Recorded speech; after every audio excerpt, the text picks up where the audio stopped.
Hello, everybody, and welcome to the Top Industry Professional Show TIP International Radio Podcast. I'm Michelle McLean, your host. Here we showcase prestigious top professionals from all industries all over the globe to share their experiences of success. We have a very special guest today, all the way from Washington, D.C., who is such an inspiration to all. She's a prominent decision strategist, author, and influential thought leader who has gained international recognition for her expertise in law, process development strategies for leadership and personal growth. She was just recently selected as the International Association of Top Professionals Empowered Women of the Year and Top International Speaker, Author, and Decision Strategist of the Year for her outstanding leadership, dedication, and commitment to the industry. Please, everyone, welcome Managing Director and Consultant of Celefantas, Danute Debney Shaw. Please welcome to the show. Thank you so much. I'm delighted to be here. It is great to see you again. We met in June at the Summer Soiree in New York City. And so for all our listeners, I've got to meet you and I love you. I'm inspired by you. But for all our listeners out there, please tell them your inspirational journey as an attorney, author, entrepreneur, speaker. I'm sure they are just waiting to hear.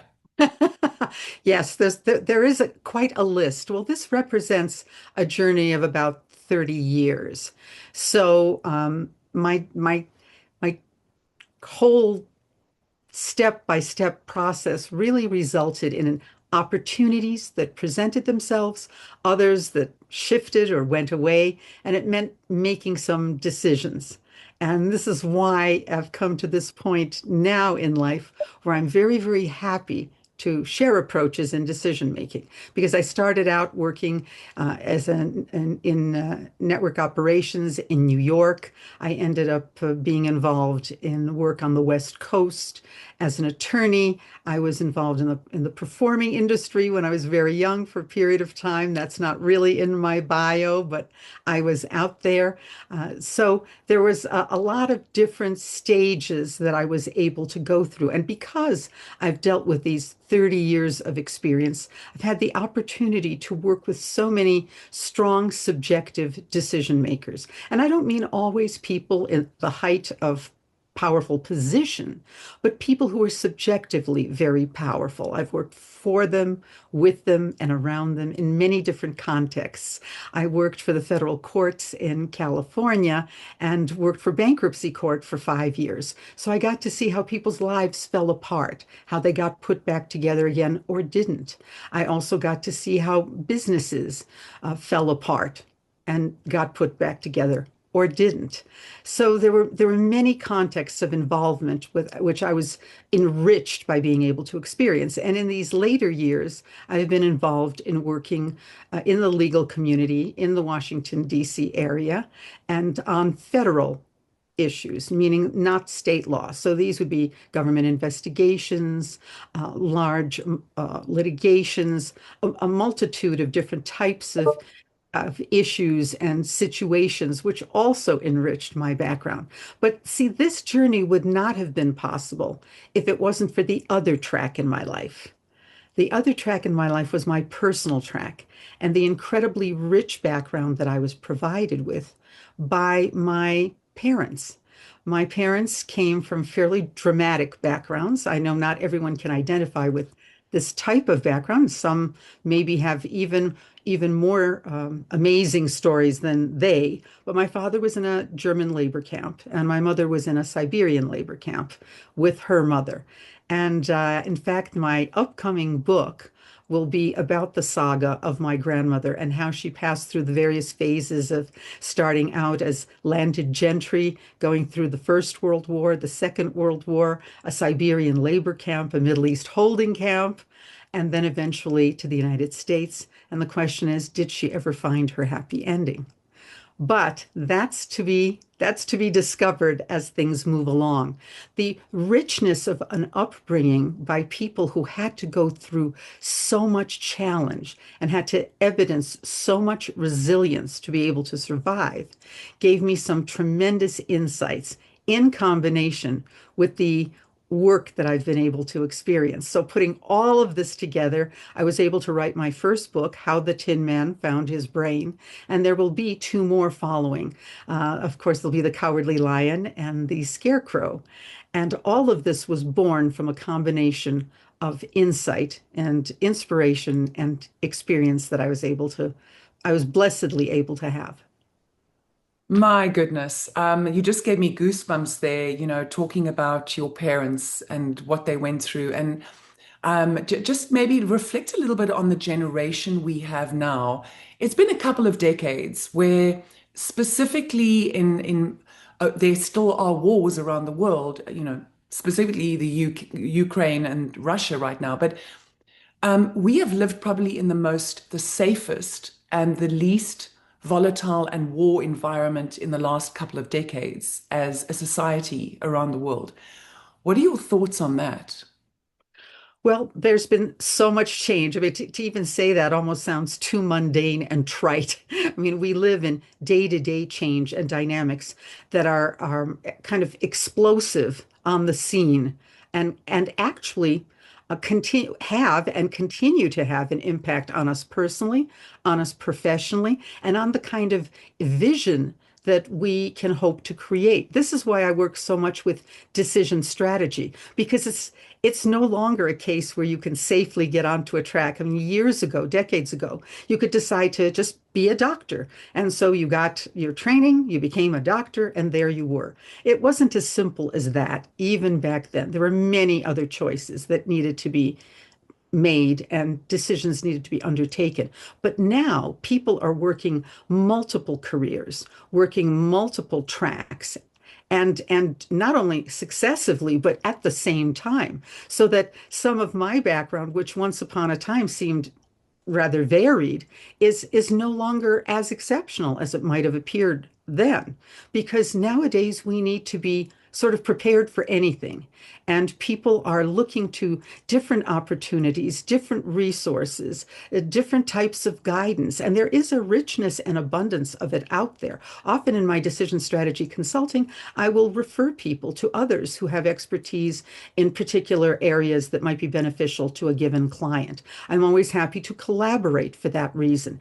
AI is immense now in jumping onto the scene. In fact, a couple years ago, I was involved in a case very, very briefly because I got pulled onto something else. But it had to do with, and actually it was a British case that was initiated. And this had to do with issues of the dominance of AI, the control of AI, the laws related to controlling AI. Obviously, I cannot speak to the case itself, but these thoughts were being brought forward. This background was being brought forward. And it was assumed then that this would be, oh, years yet in development. Well, from what we are seeing in various countries, and certainly here in the United States, AI is becoming a very prominent force. And there will be many, many decisions need to be made around that. In addition, there will be a lot of decisions that need to be made around different professions, different organizations. For example, in the legal community, AI is becoming a strong tool, little by little, in the evaluation, for example, of discovery material for a given case. So AI is affecting virtually everybody everywhere. And that's just one piece of all of the changes. But I believe the technology and its advancement, whether it's iPhones or, a multitude of technological advancements collectively have driven a lot of change, a lot of opportunity, a lot of possibility, but also a lot of challenge. You bring up a very good point there about AI, but you've had almost five different careers in your life. You're talking about decision making in that. What would your advice be to other professionals making decisions about their careers and life direction? Well, first of all, not to be locked in to the notion of one decision that needs to be made, and that will govern the determination, the judgment of how you will go forward, right? The discernment of how you will go forward. Because see, we always like to live in the certainty and not in the question. And I'll repeat that. We tend not to like to live in the question. We want to know how it's going to work out. We love to have the three of this, the seven of that, the 12 of whatever. We've got our paradigm, we have our platform, we put it forward, whether that has to do with our management approach, an approach to management that we may have learned, and this is how we'll do it, or an approach to developing clients, and this is how we're going to do it. And the truth is, in reality, particularly nowadays, there are lots of different shifts and twists that need to be engaged and taken.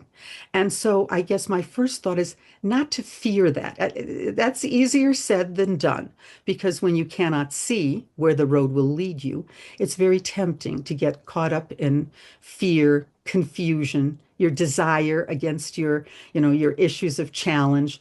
All of that can kind of wrap into a bundle. And so my advice is to be able to step back, see it, pull back the lens, open it up a bit, work with other people, ask questions. If you need to take some kind of course, take a course. There are resources, there are still library resources available online, in person. There are many consultants. There are many free webinars that are offered that can help expand the vision to support the decisions you're going to need to make when changes need to happen.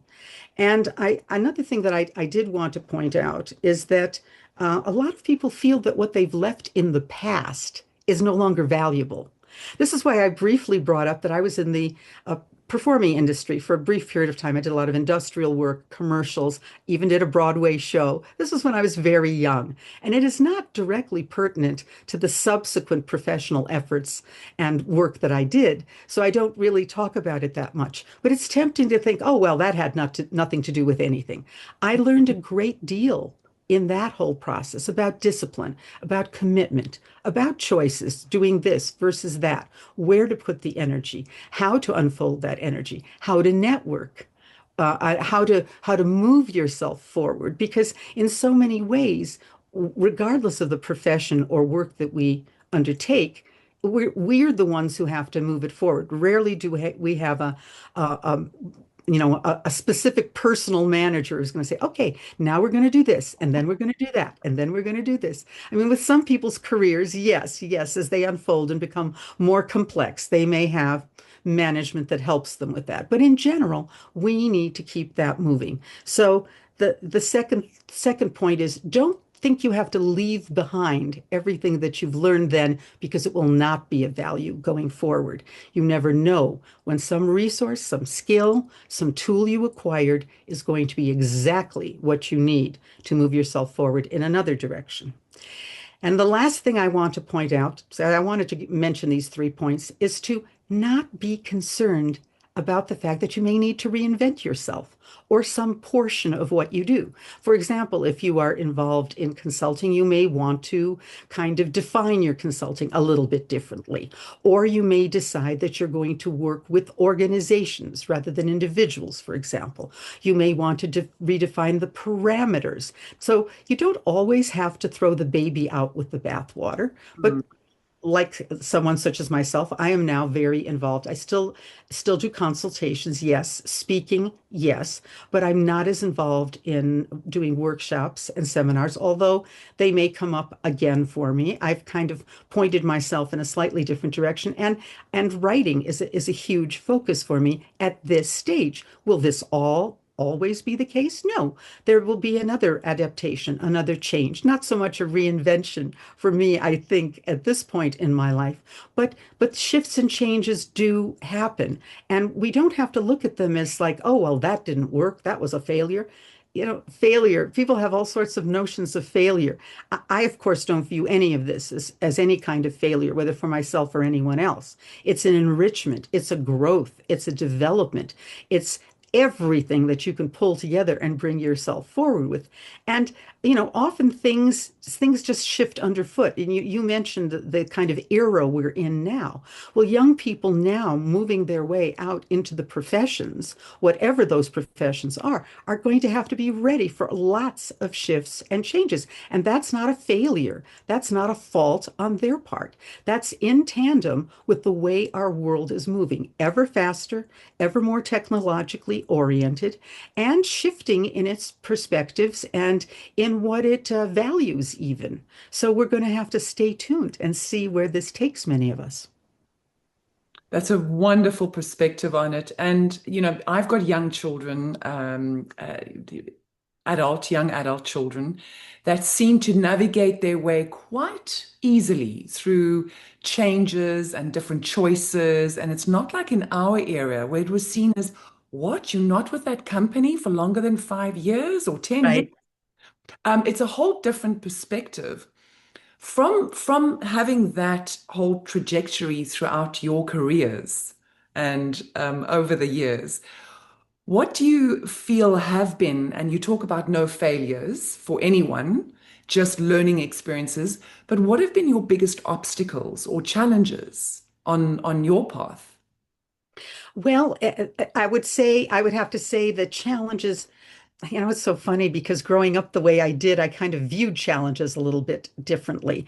And to your point, I have to make a comment about you're saying that your children are adapting so well. They were, born into an era where everything was moving faster and faster and faster and faster. And that's how it's been going all along. It sort of seems like a then and now, but in reality, those engines have been moving forward. And for those who are born in these last 20 years, even in these last 30 years, they've had more of an opportunity to get sort of hip to the program, if you will.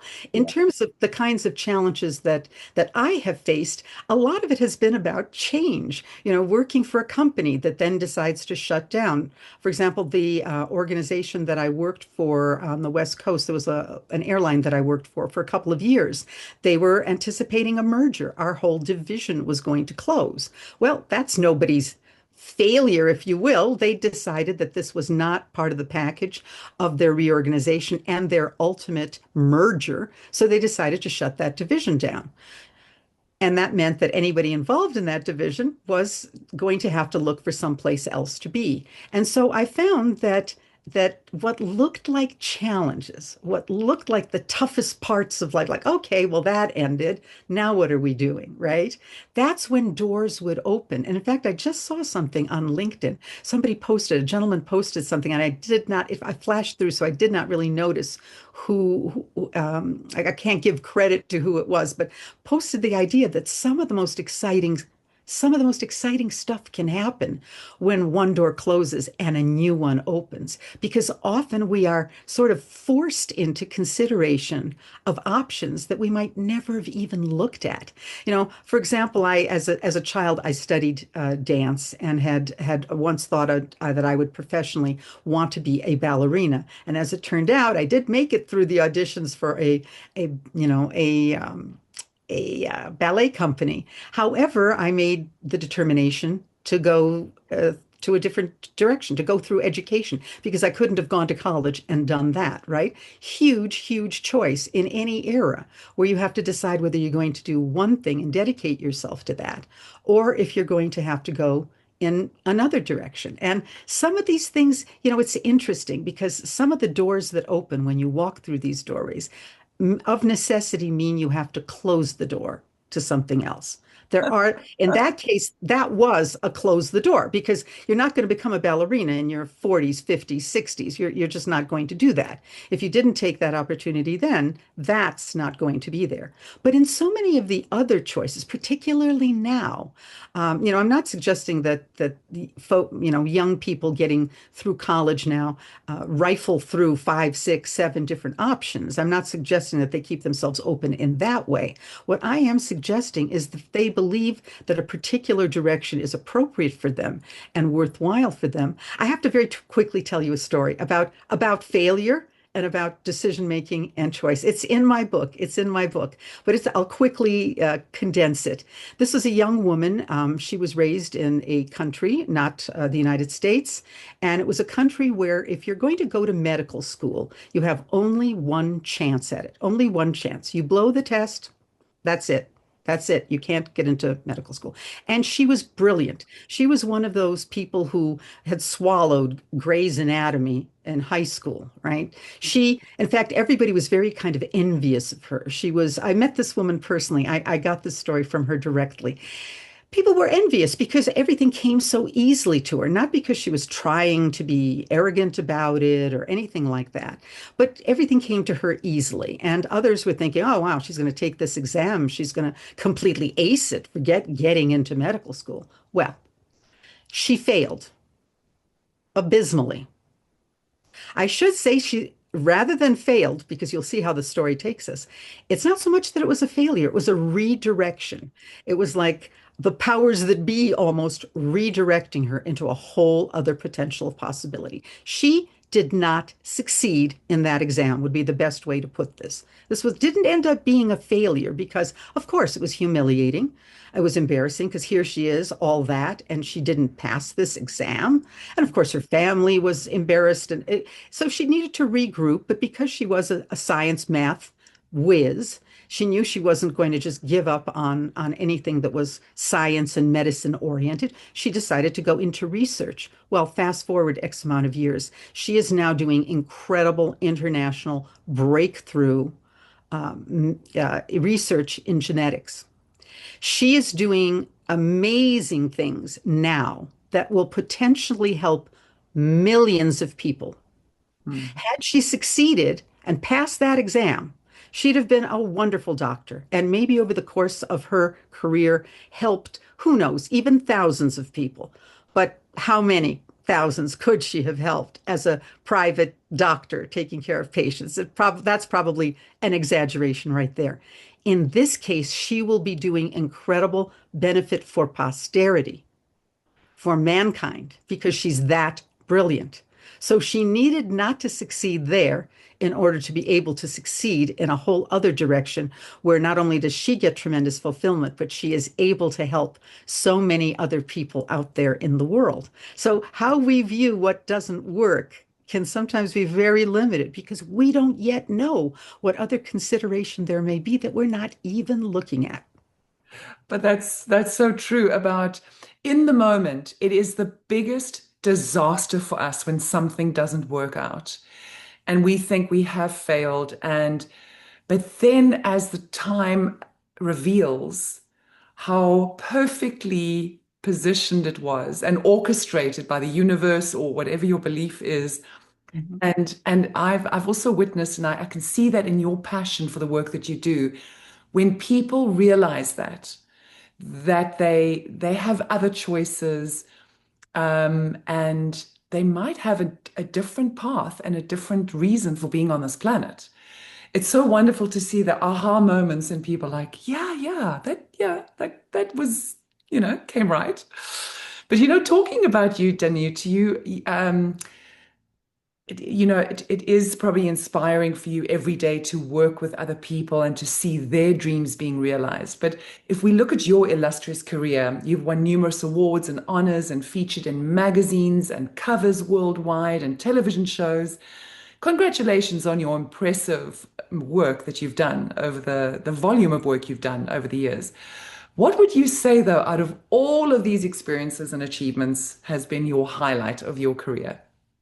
I was sort of thinking about that as you were discussing, as you were pointing out all of this history. And, it's not because I'm somebody who lives very much in the present. I very much so.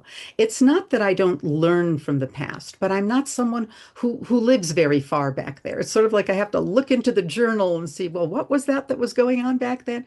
Because my momentum is always in the now, and of course in the unfoldment, like I'm talking about books that are yet to be written and ideas that I have.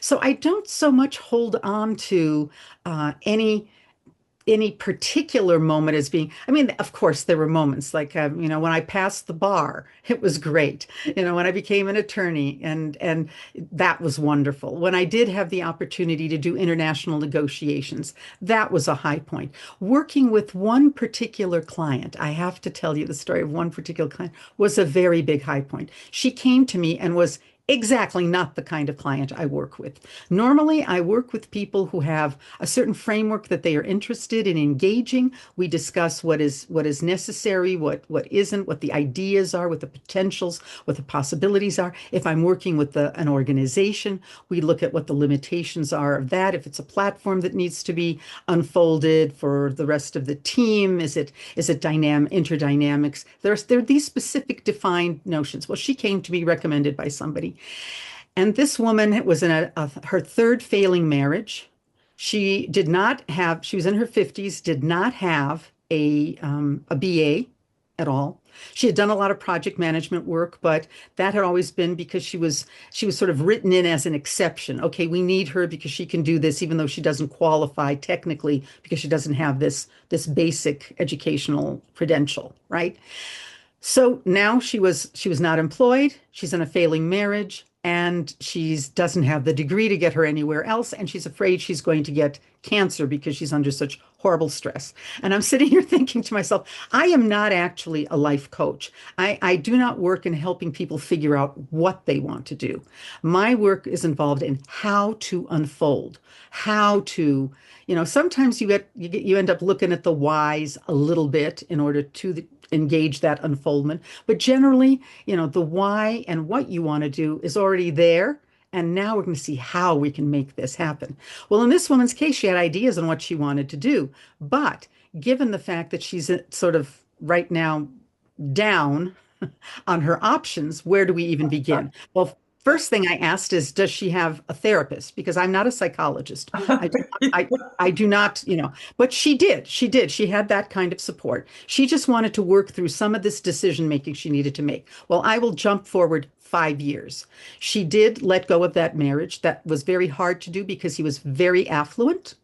And she knew she might never have that kind of circumstance to be living in again. She ended up moving into a refurbished garage slash basement in someone's home. But she was willing to do that, to let go of what was incredibly toxic in her life and was impeding not only her future, but her now for sure. She was definitely not able to live in the now. She wanted to escape it constantly because although he was not physically abusive, he was emotionally. He had his own problems. He was just emotionally a challenged person, right? So she took care of that. She ended up getting a job. They treated her very badly. She was concerned about leaving the job. Somebody else offered her a hand and said, look, if you're willing to take this on, I will help you. It meant doing things that she had never had to do, kinds of reports and things. She was afraid of doing that, but she took it on. In the meantime, she signed up for school. She went back to college in her 50s, and it was frying her brain to do it. Because although she is an intelligent woman, a very intelligent woman, this is not a way that she used to think. So this is not a way that the new demands of this educational system and in getting the degree were such that she did not have to stretch towards. She didn't have to write essays. She didn't have to do certain kinds of critical analysis in the way that she needed to. She was working and going to school at the same time. Well, 5 years later, she's on her own. She has a boat. She is looking for a home. She has a permanent government job, and she is certainly available for romance, and those possibilities are all there. She did all of this. So if I had to say what is the most exciting moment, it was watching that journey, even though that's not my kind of client, meaning I don't work with individuals on helping them, kind of usher their lives for a 5 year period.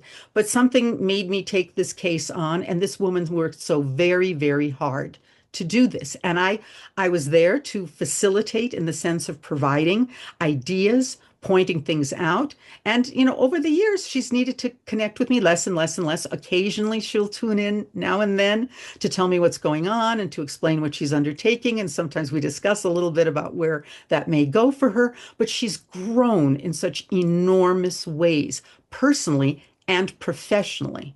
She works with a very, very important government program right now, and she is very successful in it. And when I have listened to her speak, and I get goosebumps because I think there's no way that's the same woman who had walked in the door that many years ago with her concern that she's going to fall apart because there's nothing there that's working for her. And she created all of that. And so can we in our own ways. When you share that story, that's so beautiful because you did take a different direction with a client like that. You took a chance for yourself as well. Like, am I going to be wasting my time? But for many of the members of IAOTP listening to us today, how do they get hold of you to learn more about decision making in their careers? Everyone's very high profile at IOTP, but everybody needs a little bit of direction every now and again. We all need our mentors. How would they be able to get hold of you, our dearest Danute Debney Shaw? Well, just to be clear, this was a story that was so extraordinary, and this is why I mention it, but not emblematic of the work that I do. I do work with, in fact, leadership is my focus in terms of the work that I do. And when I say leadership, that could be in a management role, that could be in a CEO role, that can be in any variety of contexts, running your own business. Kind of a role, a leadership role. I can be reached on social media under my name, Danute Debney Shaw. You can find me on LinkedIn. You can find me on Facebook. I am also on Instagram under my company, Celafontis, which I will spell Celaphontus, and also on my website, which is celafontis.com. And if you don't remember Celafontis, and if you do remember my name, which may I don't know how easy that will be. Danute's not a common name, but Debney Shaw certainly isn't that challenging. You can find me on social media, probably the fastest, easiest way to get to me. Oh, Danute, it's been such an honor and a pleasure chatting to you today. And I can't wait to see you soon. Will you be at the gala in Las Vegas? Absolutely. I'm very excited for it, excited to see you and everyone else and listen to people share their experiences of what they've been through since I've seen them last. I'm very excited about it. Wonderful, Danute. Thank you so much for sharing your story with us today. We appreciate it. Thank you.